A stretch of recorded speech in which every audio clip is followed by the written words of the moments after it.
Bip Radio, l'invité. Je m'appelle Elias Béanzin, je suis juriste et gestionnaire de projet. J'ai été appelé par le professeur Victor Tokpanou, président du comité de normalisation de la Fédération béninoise de Maracana, pour présider le comité d'organisation de la Coupe d'Afrique de Maracana, la 10e édition que le Bénin accueille à Grand Popo de la cité balnéaire. C'est quoi le Maracana? Le Maracana, c'est un jeu de ballon rond qu'on appelle trocapeur, qui se joue à 6 pendant 10 à 15 minutes, c'est selon, sur des terrains de dimension de ceux de handball, en salle ou sur gazon synthétique. L'édition de Grand Popo sera la première depuis que la Coupe d'Afrique des Nations a commencé, sera la première qui se jouera en plein air et sur du gazon synthétique, sur le terrain de l'autopopo.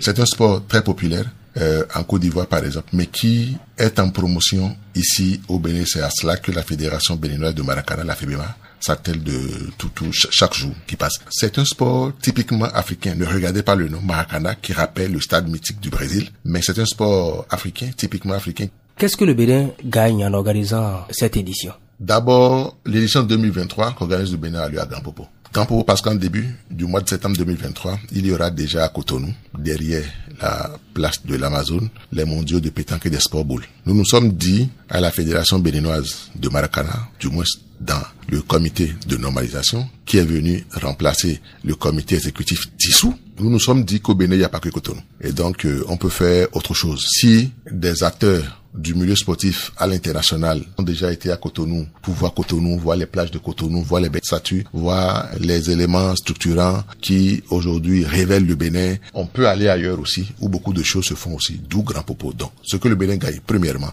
c'est de vendre le Bénin à travers autre chose que Cotonou. Ensuite, ce que le Bénin gagne, c'est cette visibilité-là à l'international. Pendant donc le temps de cette compétition du 24 jusqu'au 30 septembre, les projecteurs du monde au plan sportif seront braqués sur le Bénin, sur Grand Popo, et forcément sur Cotonou aussi sur le Bénin. C'est cela, c'est que nous gagnons. Enfin, ce que le Bénin gagne, c'est que d'autres personnes qui ne connaissent pas très bien la discipline de Maracana, parce que comme je l'ai dit, ce n'est pas comme en Côte d'Ivoire où c'est très connu, puissent savoir que, attention, ah oui, cette affaire-là de Maracana, mais qu'est-ce qu'ils font? Ah oui, c'est important. Et donc, on s'intéresse plus à cela. Et donc, cette Coupe d'Afrique, la 10e édition, c'est aussi une opportunité que nous invitons les acteurs, les anciens, ceux qui sont là depuis le début, à accepter, afin qu'il y ait plus de personnes autour. Parce que plus on est nombreux et plus on est fort, si on est organisé.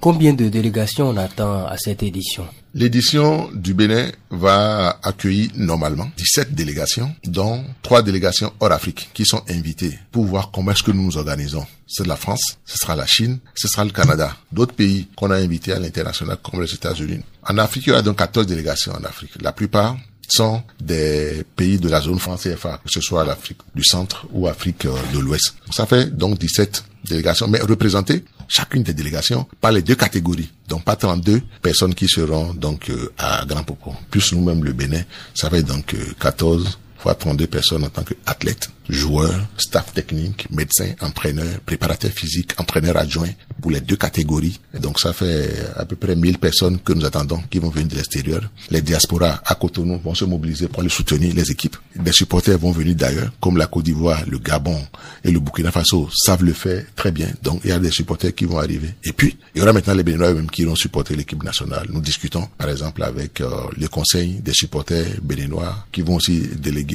une faute. Donc il y aura beaucoup de monde, près de 20 000 personnes que nous attendons au quotidien sur l'événement.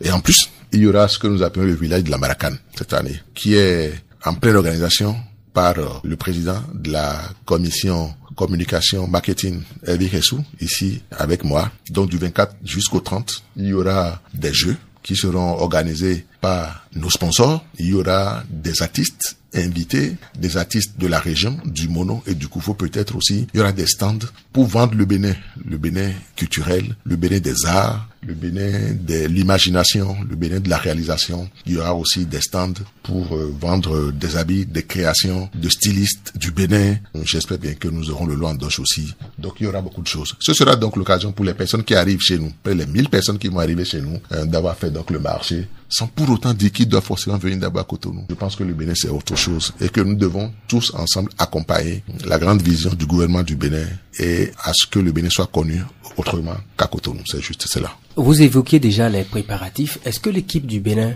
Elle est prête à l'heure où nous parlons. Elle est prête. Alors, les deux équipes des deux catégories sont déjà sélectionnées. Du moins, les athlètes sont déjà sélectionnés. Donc, bon, la présélection est faite et la préparation a déjà commencé. Depuis pratiquement 2 semaines, 3 semaines, la préparation a commencé. Tous les week-ends, les gars travaillent. Nous sommes en train de penser, introduire dans le programme des retrouvailles, des regroupements aussi en semaine, au moins une fois en semaine, afin de passer 2 à 3 séances d'entraînement, de match ou d'activité de préparation par semaine. Pour boucler, sur le plan de la sécurité, les dispositions sont-elles prises? Le professeur Tokpanou, en tant que président du CONOI, donc de la Fédération béninoise, à l'instant où je vous parle, a mis sur pied un comité d'organisation que je dirige. Ce comité d'organisation a 7 commissions techniques. C'est d'abord transport, accueil, protocole, ensuite hébergement, communication que dirige Hervé Kessou ici présent, santé, licence et compétition pour tracer les terrains, les règles de jeu, etc., etc.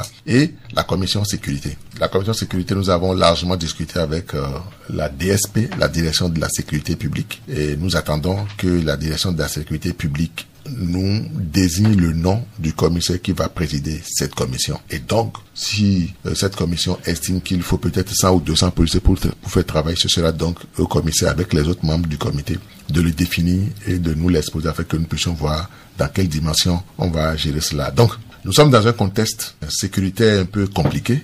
La police en a conscience bien mieux que nous autres qui sommes civils. Et ils en parlent, ils ont les dispositifs de sécurité qu'il faut dans un contexte pareil, parce qu'il y aura beaucoup de personnes qui vont venir d'ailleurs. Ça va être un grand regroupement. Nous faisons de la com, de la pub autour. Donc, ceux qui sont animés de mauvaise intention sont au courant. Et donc, s'ils ont des plans à faire, ils feront les plans aussi. Mais la police aussi est là. Et je pense que le mieux pour tout le monde, c'est de ne pas faire de bêtises, pour ne pas avoir des problèmes avec la police. De toutes les façons, nous avons confiance aux forces de sécurité, à la direction de la sécurité publique, à la police républicaine, la nôtre, pour le travail qui a toujours été abattu. Nous n'avons aucun doute que tout se passe bien, que la police s'organise au mieux et qu'il n'y ait pas de problème de sécurité. Ça, nous en sommes plus que certains.